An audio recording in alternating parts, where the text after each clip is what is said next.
नमस्कार, मैं संकेत आउटे। एक्चुअली मार्केट ने ऑल टाइम हाई फिर से एक बार तोड़ दिया है। कल हमने डिस्कस किया था, समय अराउंड 12 बजे मैंने वीडियो बनाया था, तो मेरा कल ही अंदाजा था जिस प्रकार से मूवमेंट आ रही थी, जिस प्रकार से न्यूज़ आ रहे थे, कल ही मुझे लग रहा था मोस्ट प्रोबेबली हाई टूटना चाहिए, बट इतना फास्ट टूटेगा ऐसे मुझे बिल्कुल नहीं लग रहा था। बट जिस प्रकार से कल मार्केट ने परफॉर्म किया, काबिले तारीफ था।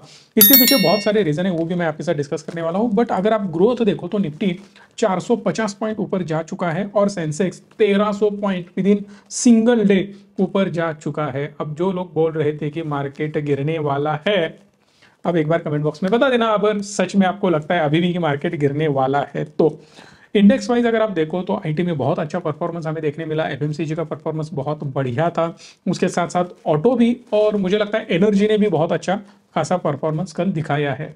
वैसे देखा जाए तो ओवरऑल सारे ही सेक्टर अच्छा कर रहे थे एक्सेप्ट बैंकिंग, बट बैंकिंग ने भी अच्छी खासी रिकवरी दिखाना शुरू कर दिया था, मगर इतना भी परफॉर्मेंस बढ़िया नहीं लगा जिस प्रकार से निफ्टी परफॉर्म कर रहा था।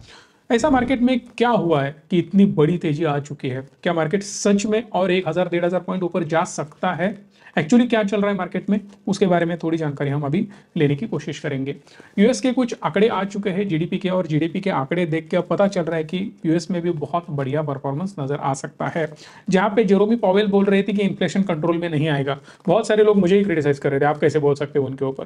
मैंने बिल्कुल उनको क्रिटिसाइज नहीं किया, मेरा सिंपली इतना ही मानना था, जेरोमी पॉवेल 10 मुंह से बोलता है, एक कोई न्यूज पे या एक कोई चीज पे वो ऐसे स्ट्रांगली ओपिनियन अपना नहीं देता कि भाई साहब ये ऐसा हो सकता है तो हम ऐसा करेंगे।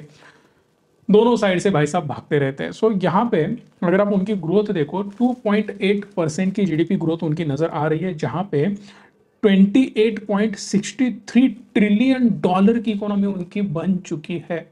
इंडिया की इकोनॉमी कितनी है पता है आपको? 3-4 ट्रिलियन डॉलर की।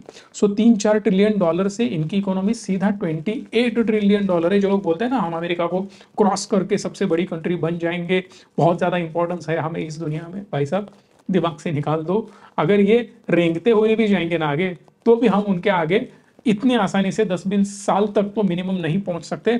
हमें मल्टीबैगर रिटर्न दिखाने होंगे इन टर्म्स ऑफ जीडीपी, जो कि नज़र में बिल्कुल नहीं आ रहा है। फिलहाल हम 7% से 8% से ग्रो कर रहे हैं, उससे ज़्यादा ग्रो कर रहे थे हम पहले, मगर जाने दो, अब जो भी ग्रोथ है अपनी होती रहेगी। फिर भी हम जिस प्रकार से बढ़ रहे हैं हमारे लिए तो बेस्ट है इकोनॉमी से। सो अननेसेसरी दूसरे देश के साथ कंपेयर करना बिल्कुल गलत है, ऐसे मुझे लगता है। अभी फिलहाल अगर आप देखो ना, फेड का अंदाजा जो था तो उनको लग रहा था 1.8% या मैक्सिमम 2% से वगैरह ग्रोथ हमें नजर आ सकती है, क्योंकि ऑलरेडी क्राइसिस चल रहे हैं, बहुत सारे लोगों के जॉब जा रहे हैं, इन्फ्लेशन भी बढ़ रहा है, 100 चीजें कंबाइंड थी और इकोनॉमी इतनी अच्छा परफॉर्म करेगी ऐसे उनको बिल्कुल नहीं लग रहा था। ऑलरेडी रेट भी बहुत ऊपर लेके जा चुके थे, तो इकोनॉमी कैसे ग्रो करेगी? तो वो तो कम ही परफॉर्म करेगी, इसलिए उन्होंने बहुत ज्यादा कम वाले टारगेट्स रखे थे। बट यहाँ पे जिस प्रकार से मार्केट में मूवमेंट हुई है जीडीपी वाले, वहां पे नजर आ रहा है कि भाई साहब ये नेक्स्ट लेवल काम अभी चल रहा है। इसका मतलब रेट कट के आने के चांसेस भी बहुत ज़्यादा हो सकते हैं। यहाँ पे हुआ ये कि जिस प्रकार से वो लोग सोच रहे थे कि गवर्नमेंट का स्पेंडिंग तो ठीक है, उनको पता था, बट जो रिटेलर्स थे या नॉर्मल वहाँ का पॉपुलेशन था, वो जिस प्रकार से स्पेंडिंग करेगा उस पर उनको डाउट था कि ये लोग इतना अच्छा खासा स्पेंड नहीं कर सकते, वहाँ पे इशू हो सकता है, इसीलिए जीडीपी में ग्रोथ नहीं होगी। बट अभी देखा जाए तो इन्फ्लेशन का इम्पैक्ट इतना होता हुआ नजर नहीं आ रहा है। अब एक चीज याद रखो कि जैसे ही अपना स्पेंडिंग रेगुलर का बढ़ जाता है, हम जेब से पैसा निकालना शुरू कर देते हैं, इसका मतलब बाइंग बहुत ज्यादा हो रहा है। बाइंग बहुत ज्यादा हो रहा है, इसका मतलब डिमांड बढ़ रही है, सप्लाई तो उतना ही है। इसका सिंपली रिलेशन इन्फ्लेशन से कनेक्ट किया जाता है, इन्फ्लेशन बढ़ने के चांसेस हो जाते हैं। बट इस वक्त इतना ज्यादा इन्फ्लेशन पे कोई बहुत बड़ा इंपैक्ट नहीं हुआ, इसीलिए और ज्यादा रेट कट के चांसेस बढ़ रहे हैं। एक तो इकोनॉमी अच्छी खासी ग्रो भी हो रही है, दूसरा इंपॉर्टेंट चीज, ग्रोथ के साथ साथ इन्फ्लेशन भी मेंटेन्ड है, तो रेट कट कर सकते हैं। मगर मेरे बोलने से तो ये बिल्कुल नहीं करेंगे। अब देखते हैं कब कर सकते हैं, क्योंकि मेरे हिसाब से अब बहुत बड़ा इंपैक्ट हो सकता है आने वाली कुछ ही दिनों में, क्योंकि अगस्त सीरीज अब शुरू हो चुकी है या शुरू हो गई है। यूएस के ट्रेंड अब पॉजिटिव है, चाइना ने ऑलरेडी रेट कट तो कर ही दिए हैं। एशियन मार्केट में चाइना की वजह से पॉजिटिविटी और ज़्यादा बढ़ गई है, कमोडिटी में भी अच्छी खासी हमें तेजी नज़र आ रही है। इसका मतलब सब कुछ अच्छा चल रहा है। अगर क्रूड की तरफ हम नज़र घुमाए तो 85 तक क्रूड गया था, वो फिर से सीधा 78 तक आ चुका है। अब इंडिया में गोल्ड के प्राइसेस कम हो रहे हैं, ग्लोबली गोल्ड के प्राइसेस डाउन हो रहे हैं, इंडिया ने तो टैक्स ही कम कर दिया, इसका मतलब 10% से सीधा गोल्ड गिर चुका था। अब 70,000 को भी तोड़ के गोल्ड नीचे आया है, 69,000 समथिंग ऊपर में अभी गोल्ड गया है। इसका मतलब और भी नीचे गोल्ड आ सकता है, जिसके ऊपर डिटेल वीडियो मैंने मराठी संकेत पे बनाई है। वहां पे मैंने बोला था गोल्ड सीधा डाउन ट्रेंड में जाने के चांसेस है, किस प्रकार के एनालिसिस हमने वहां पे किए थे, क्यों वैसे एनालिसिस हमने दिए थे, उसके साथ साथ कौन कौन से एनालिस्ट ने उसके बारे में क्या बोला था, ये सारी चीजें मैंने उस वीडियो में डिस्कस करी है और उसको आपने बहुत अच्छा प्रतिसाद दिया है। जिस प्रकार से आप लाइक करते हो, शेयर करते हो, कमेंट करते हो, मजा आ जाता है देख के, क्योंकि जैसे ही हमारी मेहनत को आप अप्रिशिएट करते हो अच्छा लगता है। अभी फिलहाल जो यूएस में चल रहा है ना, बॉन्ड यील्ड भी उनके 4.1% तक फिसल चुके हैं, क्रूड भी ऑलरेडी फिसल चुका है। सो ऑटोमेटिक पॉजिटिव इंपैक्ट मार्केट पे हो रहा है। उसके साथ साथ जो भी कॉल राइटर अभी इंडिया में पड़े हैं, उन्होंने अपनी पोजीशन काटनी शुरू कर दी है। हेवीली ऊपर जाने की कोशिश वो लोग कर रहे हैं, 25,000 छोड़ के ऊपर जा रहे हैं, 26,000 के आसपास अब कॉल राइटिंग हो रही है। इसका मतलब बहुत एग्रेसिव ग्रोथ नजर आ रहा है। जो भी पुट राइटर है उन्होंने अपनी पोजिशंस में अच्छा खासे चेंजेस करते हुए वो लोग नजर आ रहे हैं, क्योंकि मार्केट में शार्प मूवमेंट आगे जाके हो रहे हैं। सो पुट की पोजीशंस भी जो भी होंगी वो धीरे धीरे ऊपर शिफ्ट करते हुए नजर आएंगे, मुझे ऐसा लगता है, और कर भी रहे लोग। सो अभी एफआईज एंड डीआईज अगर आप देखो तो इंडिया में नेट बायर्स थे, दोनों ने मिलके 5,500 करोड़ की नेट बाइंग की है। क्योंकि ये सारे क्लूज अगर इतने ज्यादा पॉजिटिव निकल के आ रहे हैं तो इसका मतलब उनको लग रहा है कि इंडिया में बहुत अच्छी ग्रोथ स्टोरी बन सकती है, बहुत अच्छे खासे लेवल पे मार्केट ऊपर जा सकता है, ऐसे उनको लग रहा है। एफओएमसी की मीटिंग भी है, फेड की मीटिंग है 30 और 31 तारीख को। सो मेरे हिसाब से 29 से हमें ट्रैक्शन देखने मिल सकता है। आज है 27 सैटरडे है, 28 को संडे है, 29 मंडे है, मंडे को ट्रैक्शन दिखता हुआ नजर आ जाएगा। सो मंडे से लेके अगला वीक जो है ना बहुत अच्छा खासा वोलेटाइल हमें नजर आ रहा है। शायद क्या है यार, चांसेस ही है बहुत ज़्यादा, 25,000 को तो क्रॉस कर ही देगा मार्केट मंडे को, ऐसे मुझे लग रहा है। अगेन रिकमेंडेशन नहीं है, सिर्फ एजुकेशन पर्पज के लिए बोल रहा हूँ। सो एक फास्ट ग्रोथ हमें नज़र आ सकती है। अब इंडिया के one of the most popular और प्रेशियस बिजनेस के बारे में अगर हम बात करना चाहें तो वो है गोल्ड का बिजनेस, ज्वेलरी का बिजनेस। बहुत क्रीमी प्रोडक्ट है, बहुत ज़्यादा उसके ऊपर हमें प्रॉफिट मार्जिन नजर आते हैं, ऑपरेटिंग प्रॉफिट मार्जिन ह्यूज है उस पर, और जितना लगाओ उतना कम ही है। क्योंकि जब आप एक बढ़िया डिजाइन की तरफ जाते हो, एक बढ़िया ज्वेलर के पास जाते हो, एक जबरदस्त कंपनी के पास जाते हो, तो एक प्रीमियम कस्टमर जो होता है वो मेकिंग चार्जेस के ऊपर ध्यान नहीं देता। भाई साहब ये 5 लाख का माल है, उठा लो, खत्म। ये 10 लाख का है, ये 20 लाख का हार है, ये 25 लाख का हार है, उठा लेते हैं। इसीलिए टाइटन के प्रॉफिट मार्जिन, टाइटन की इतनी ज्यादा वाहवाही हम इसीलिए करते हैं। टाइटन को हम बहुत बारी बोल चुके हैं कि बहुत तगड़ा स्टॉक है, बिजनेस की पॉइंट ऑफ व्यू से मैं बोल रहा हूँ। अब बिजनेस बढ़िया है, सब कुछ ग्रो बढ़िया हो रहा है, तो अंडरलाइंग एसेट तो बिजनेस ही है। सो टॉप लाइन में ग्रोथ आना बिल्कुल संभव है। सेम अब कल्याण ज्वेलर्स बढ़िया बढ़ रहा है, सैनको गोल्ड भी अच्छा खासा परफॉर्म कर रहा है, बट अब इनके लिए एक बहुत बड़ा कंपटीशन मार्केट में उतर रहा है। अब ये जो कंपटीशन है बड़ा है, रीजन सिंपल है। देखो, सीमेंट में ये लोग उतरे, जब भी ये सीमेंट में उतरे तो उन्होंने किल कर दिया एशियन पेंट को। अब एशियन पेंट को किल कर दिया, ये बिल्कुल बकवास वर्ड है, मैं बोल रहा हूं, क्योंकि एशियन पेंट सबसे बड़ा था, है और रहेगा आने वाले 10 साल में। एशियन पेंट अपनी जगह छोड़ेगा नहीं। एशियन पेंट में बहुत कुछ अंदर लेवल पे चल रहा है, अब मैं ओपनली वो बोल नहीं सकता, बट कुछ महीनों में देख लेना एशियन पेंट में क्या होता है। सिर्फ इतना ही मैं आपको बोल के छोड़ देता हूं, क्योंकि इतनी बड़ी पोजीशन पे जाने के बाद कोई भी आपकी पोजीशन इतनी आसानी से बिल्कुल नहीं छोड़ता है। फिलहाल जो है ना, पेंट में ये लोग उतरे थे, ग्रासिम पेंट, बिरला ग्रुप, बिल्कुल बिरला ओपस नाम से वो लोग पेंट में उतरे थे, बहुत तगड़े लेवल पे एक्सपेंशन किया, बहुत ज़्यादा एड्स हमें देखने मिल रहे हैं। अब टीवी पे जब भी खोलो बिरला के ऐड नज़र आती है, तो इसका मतलब ये है आदित्य बिरला ग्रुप जिस प्रकार से अब एक्सपांड कर रहा है, अब वो ज्वेलरी में भी उतर रहा है। अब जो ब्रांडेड ज्वेलरी है ये सबसे बड़ा मार्केट है, याद रखना, क्योंकि नॉर्मल जो ज्वेलरी है ना, हम रिंग वगैरह जो भी पहनते हैं चीपर प्राइस में, cheaper price in the sense जिसकी मेकिंग चार्जेस कम होते हैं। हम सोचते हैं यार चल 20,000 का तुमने मेटल यूज किया है, 1,000 रुपये ऊपर ले ले, मुझे ये रिंग दे दे। बट जब आप एकदम प्रीमियम ज्वेलरी में जाते हो तो मेकिंग चार्जेस पे ध्यान नहीं देता है, बढ़िया दिख रहा है, डिजाइन क्या किया है, वो डिजाइन देख के आप जो भी चाहे वो पैसा देने के लिए रेडी हो जाते हो। तो उस प्रकार के कैटेगरी में आदित्य बिरला ग्रुप अब उतर रहा है। इंद्रिय नाम से ये लोग अपना वो ब्रांड खोल रहे हैं। जो इनिशियल इन्वेस्टमेंट होगा, छोटा इन्वेस्टमेंट है 5,000 का, 5,000 करोड़ का, 5,000 करोड़ ये लोग इसमें इन्वेस्ट करने वाले हैं। दिल्ली, जयपुर, इंदौर में ये अपने स्टोर्स खोलेंगे। 11 सिटीज में मेगा एक्सपेंशन का प्लान इन्होंने कर रखा है। सिर्फ 6 महीने में कंपनी का प्लान है कि ये सारे स्टोर ओपन हो जाएंगे। एग्रेसिवली अब ये आगे बढ़ेंगे। अब इनके जो स्टोर्स होंगे ना, नॉर्मल जो स्टोर्स अब टाइटन के स्टोर होते हैं, या टाइटन के इन द सेंस जो टाइटन ग्रुप अपना ज्वेलरी का बिजनेस करता है, उनके स्टोर या कल्याण ज्वेलर्स के स्टोर, तो उनके स्टोर से भी बड़े स्टोर, मतलब 40% more bigger in size and in terms of आप अकाउंट्स भी बोल सकते हो, इन टर्म्स ऑफ मनी भी बोल सकते हो, उतना ज्यादा बड़ा इन्वेंट्री भी रखेंगे, उतना ज्यादा बड़ा स्टोर भी खोलेंगे। और ये स्टोर जो होंगे अभी 11 सिटीज में आपको नजर आ जाएंगे। उसके साथ साथ कुछ ही सालों में, मतलब 5 साल के अंदर उनको टॉप 3 में आके बैठना है। इतना बड़ा स्टोर इनको बनाना है, उतना बड़ा ब्रांड उनको बनाना है, 50% CAGR से उनको बढ़ना है। भाई साहब इमेजिन करो किस हद तक इनको अब जाना है, किस स्पीड से जाना है। मैं बार बार बोल रहा था, मतलब 2 साल के पहले भी वीडियो जाके आप देखोगे ना, अदानी ने जो अभी एक क्या बोल सकते हैं फुटप्रिंट छोड़ा है, अदानी ने जिस प्रकार से बिजनेस बनाया है, अदानी ने जिस प्रकार से एक लीगेसी छोड़ी है, अब हर एक कंपनी सोचेगी कि भाई साहब अगर मैं इतने स्पीड से बढ़ा नहीं तो हम आगे बढ़ नहीं पाएंगे, अदानी खा जाएगा हमको। तो उसी स्पीड से सारे कंपनियां अभी काम कर रही है। एक ट्रेंड ही चेंज हो चुका है बिजनेस करने का। तो इंडिया में सारे ब्रांड्स, बड़े बड़े ग्रुप उसी स्पीड से आगे बढ़ने की कोशिश कर रहे हैं। अब इनका प्लान जो है 50% CAGR से बढ़ने का तो है ही है, बट इनके पास 15,000 से भी ज्यादा अभी ज्वेलरी पीसेस पड़े हुए हैं, मतलब अलग अलग डिजाइन, 15,000 से भी ज्यादा। उसके साथ साथ उनके पास जो अभी स्टोर्स है, उन स्टोर में एक कारागिर की जरूरत होती है। अब हर एक स्टोर में तो कारागिर बैठता नहीं है, बट कारागिर बैकएंड से काम करता है, जो अलग अलग डिजाइन बनाता है।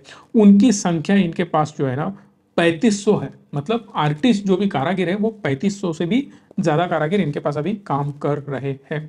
भारत रिटेल मार्केट का अगर आप देखो, जो भी ज्वेलरी मार्केट है वहां पे आपको समझ में आ जाएगा 6.7 लाख करोड़ का ये टोटल मार्केट है, जो आगे जाके 2030 में 13 लाख करोड़ का बन जाएगा। अब 6.5 लाख करोड़ से सीधा 13 लाख, इसका मतलब डबल होने वाला है विद इन 6 ईयर्स आप बोल सकते हो, क्योंकि अभी 24 चल रहा है, तो 6 साल के अंदर ये सीधा डबल होने वाला है। बट एक मेजर मुझे आपको चीज बतानी है, वो है कि ये सारा मार्केट 60% से भी ज्यादा मार्केट अनऑर्गेनाइज्ड है। अब मेरे हिसाब से 80% ऑर्गेनाइज्ड ही है, कोई बड़ा प्लेयर इसमें है ही नहीं, but 6 to 7% market share largest brand के पास है, जो बड़े बड़े ब्रांड्स है ना उनके हाथ में है। और बचा हुआ सारा मार्केट आप छोटे ब्रांड्स या अनऑर्गेनाइज प्लेयर के पास है, आप बोल सकते हो। अब छोटे ब्रांड को खत्म करना कोई बड़ी बात नहीं होती, उनको एक्वायर करना कोई बड़ी बात नहीं होती। सो सिर्फ 6-7% ही मार्केट बड़े बड़े ब्रांड्स के पास है, जैसे कि कल्याण ज्वेलर्स की हमने बात करी, या हमने बात करी टाइटन की, तो ऐसे कंपनियों के पास है। बचा हुआ सब ओपन है। तो इसीलिए जैसे ही बिरला साहब इसमें घुस जाएंगे, बड़े लेवल पे मार्केट कैप्चर करना शुरू कर देंगे। इसके ऊपर एक डिटेल वीडियो मैं बना सकता हूँ, आपको क्लियर आइडिया दे सकता हूँ कि ज्वेलरी मार्केट कैसा बढ़ेगा, किस प्रकार से मूवमेंट होगी। जेन्युइनली ये टाटा ग्रुप को टक्कर दे सकते हैं, जेन्युइनली ये कल्याण को या सेनको को टक्कर दे सकते हैं, या उनसे भी बड़ा बन के इनको नीचे ला सकते हैं, वो भी देखना पड़ेगा। क्योंकि जैसे ही इन्होंने पेंट में एंट्री करी, वाट लगा दी एशियन पेंट की, स्टॉक की क्या हालत हुई आपको पता है। बट बिजनेस की लगी या नहीं लगी वो सेकेंडरी पार्ट है, बट स्टॉक की तो वाट लगी, हमारा पैसा तो नीचे चला गया ना। सेम टाइटन में हो सकता है क्या, इतने बड़े लेवल पे ये एक्सपांड कर सकते हैं क्या, वो भी देखना हमें बहुत ज़्यादा ज़रूरी है। अगर आपको वो देखना है, अगर आपको इसके बारे में जानकारी चाहिए, तो एक बार कमेंट बॉक्स में कमेंट कर सकते हो। हम एक नया बड़ा तगड़ा वीडियो इसके ऊपर एक सेपरेट डेडिकेटेड बना सकते हैं।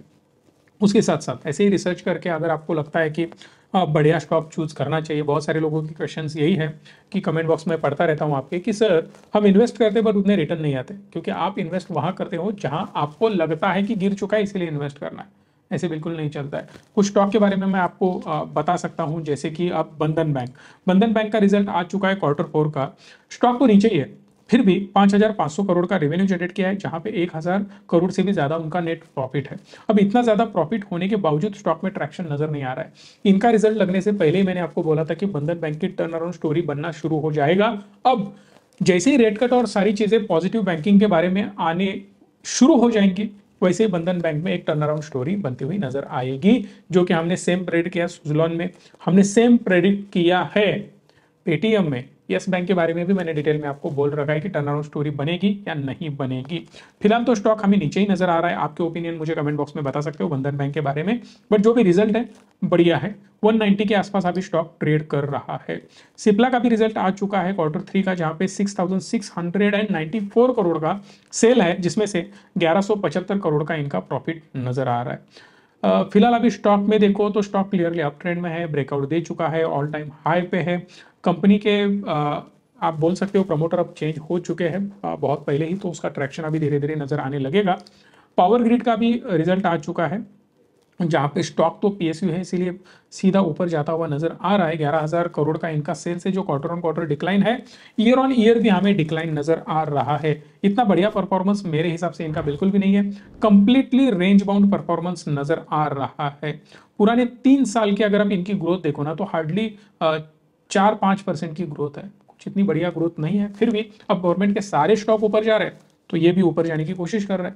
अगला एक बहुत ज्यादा कमेंट आपका मुझे देखने मिल रहा था, लोग पूछ रहे हैं कि सर टाटा पावर का क्या होगा, टाटा पावर बहुत ज्यादा बढ़ सकता है, उससे इरेडा को इम्पैक्ट हो सकता है, वगैरह वगैरह सारी चीजें अब मार्केट में चल रही है। उसके पीछे रीजन क्या है वो थोड़ा मैं आपको एक्सप्लेन करने की कोशिश कर रहा हूं। अब मार्केट में सबसे ज्यादा ग्रोइंग बिजनेस कौन सा है? एनर्जी बिजनेस है, उसमें से भी ग्रीन एनर्जी वाला बिजनेस है, क्योंकि हम सब लोग ईवी में शिफ्ट कर रहे हैं, सोलर पैनल में शिफ्ट कर रहे हैं। लोगों को लग रहा है कि ग्रीन एनर्जी में हमें फोकस करना पड़ेगा, कोल का मैन्युफैक्चरिंग या कोल से बनने वाली एनर्जी हमें कम यूज करनी होगी, इसलिए बड़े बड़े जाइंट्स उसकी तरफ देख रहे हैं, उस बिजनेस में एंटर करने की कोशिश कर रहे हैं। गवर्नमेंट भी पीएलआई स्कीम उसमें लॉन्च कर रही है। अब इसका मतलब क्या है? गवर्नमेंट से फायदा मिल रहा है तो सबको उसमें उतरना है। उसमें अपने मोदी साहब ने भी बोला है कि हम रूफ टॉप पे सोलर बिठाने के लिए हमें आपको सब्सिडी देनी है या फोकट में बिजली आपको देनी है, इस प्रकार से ऐड अब नजर आ रही है। कुसुम योजना जिसको बोलते हैं, या उसके साथ साथ पीएम सूर्य घर योजना वगैरह जो है। कुसुम योजना जो है मुझे लगता है वो फार्मर्स के लिए है, जहाँ पे मोटर पे आपको फ्री मोटर्स या पैनलिंग वगैरह सब कुछ मिलता है, कुछ छोटी मोटी अमाउंट आपको देनी होती है। उसके बारे में अब हम डिस्कस नहीं करेंगे, बट एक चीज है, पीएम सूर्य घर योजना ऑलरेडी मैंने मराठी संकेत पे वीडियो इस पे डिटेल बनाया हुआ है, जाके आप देख सकते हो कितने प्राइस में ये मिलता है, कितनी बिजली आपकी बचती है, कितना खर्चा आपका कम होता है। अब इससे होता यह है कि गवर्नमेंट आपको लोन भी देती है। अब इसमें उतर चुका है टाटा मोटर। टाटा मोटर का कहना है कि हम भी ये स्कीम में फायदा लाभ उठाने की कोशिश हम करेंगे। उसमें से एक स्कीम जो चल रही है उसके बारे में मैं आपको बताना चाहता हूं। अगर 2 लाख तक का लोन लेना है तो सिर्फ 7% से लोन यहाँ पे मिलता है। अगर उससे ज़्यादा आपको लोन लेना है 10 साल तक, अभी ऑलरेडी आप 2 लाख तो ले ही सकते हो, उसके आगे अगर आपको बढ़ना है तो वो भी लोन आपको 6 लाख का मिलता है, 10 लाख का मिलता है, वो भी 8-10% के आसपास। 1 करोड़ का लोन भी मिलता है आपको, 30 करोड़ का भी लोन इसमें से आप ले सकते हो ग्रीन एनर्जी के लिए। अब ये आगे जाके और ज़्यादा स्ट्रेच भी आप कर सकते हो, मगर ये जो लोन है इससे इस बिजनेस में लोगों की एंट्री भी हो सकती है। उसके साथ साथ इरेडा जो ब्रांड है जो लोन देता है वो इम्पैक्ट हो सकता है, ऐसे बोला जा रहा है। रीजन बिहाइंड दैट कि टाटा पावर भी इसमें एंट्री ले रहा है। टाटा पावर का मानना यह है कि इंडिया में इसकी ग्रोथ और ज्यादा होने वाली है, इसीलिए उन्होंने काम यह किया कि टाटा पावर और उसके साथ साथ बैंक ऑफ इंडिया दोनों ने मिलकर इस बिजनेस में उतरने की कोशिश की है। अब दोनों मिलकर, बैंक ऑफ इंडिया थोड़ी ग्रीन एनर्जी में काम करेगा, बट लोन तो दे सकता है। टाटा पावर मैन्युफैक्चरिंग करेगा और लोन कौन देगा? बैंक ऑफ इंडिया देगा। इसके साथ साथ चार्जिंग स्टेशंस भी उनको बनाने हैं, रूफटॉप भी प्रोवाइड करने हैं, पीएम सूर्य घर योजना उसका भी लाभ लोगों को उठाना है। तो इस वजह से होगा ये कि दोनों का भी फायदा होगा। बैंक ऑफ इंडिया का लोन जाएगा, टाटा पावर का सेल बढ़ेगा। टाटा पावर की ऑलरेडी सब्सिडरी है, आपको पता है, Tata power renewable energy, TPREL, आपको पता है इस कंपनी का सेल्स भी अब बढ़ सकता है। रीजन बिहाइंड दैट कि गवर्नमेंट भी इसको बहुत अच्छा सपोर्ट कर सकती है।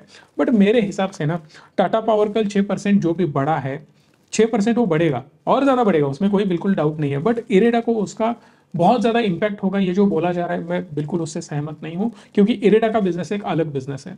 इरेडा जिस गवर्नमेंट प्रोजेक्ट्स पे पैसा लगाता है, गवर्नमेंट को फंडिंग करता है, वो एक अलग ही बिजनेस है जो कि टाटा पावर बिल्कुल नहीं करता है। दोनों का कंपेरिजन बिल्कुल होएगा नहीं।